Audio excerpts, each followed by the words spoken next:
So ఇప్పుడే bus దిగాను అనమాట. దీన్ని నార్త్ పటాయా అని పిలుస్తారు. సో ఈ బస్ స్టాండ్ కానించి నాకు హాస్టల్ 3 కిలోమీటర్లు ఉంది, నడుచుకుంటూనే పోదాం అనుకుంటున్నాను. సో వెళ్దాం పదండి.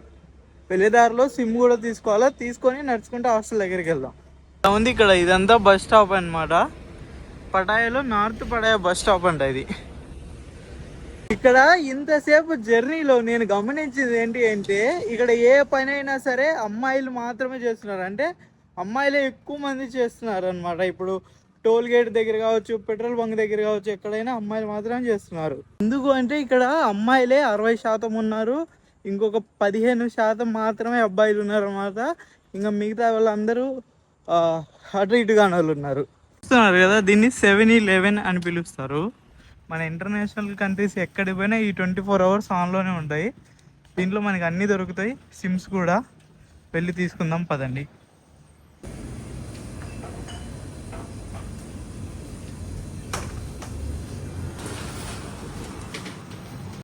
ఇక్కడ సిమ్ తీసుకోలేదండి. నేనేమనుకున్నా అంటే ఇక్కడ కార్డ్ యాక్సెప్ట్ చేస్తారేమో అనుకున్నాను, కానీ వాళ్ళు క్యాష్ అడుగుతున్నారు.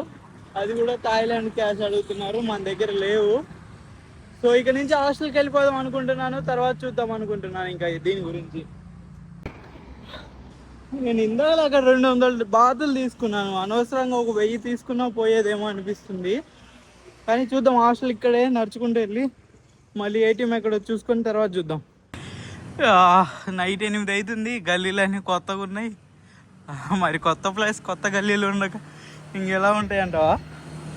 ఏమో వెళ్తున్నా, మరి చూద్దాం ఎలా ఉంటుందో. అంటే ఇదే బుక్ చేసుకున్నాం హాస్టల్. ఇలా ఉంది, వాళ్ళు లోపల ఉన్నారంటే కొంచెంసేపు కూర్చోమన్నాడు, కూర్చున్నా. సో చూసుకుంటే ఇప్పుడే హాస్టల్కి వచ్చేసాను, ఫ్రెష్ అయిపోయి ఉన్నాను. చూపిస్తాను మొత్తం. ఇలా ఉంటుంది.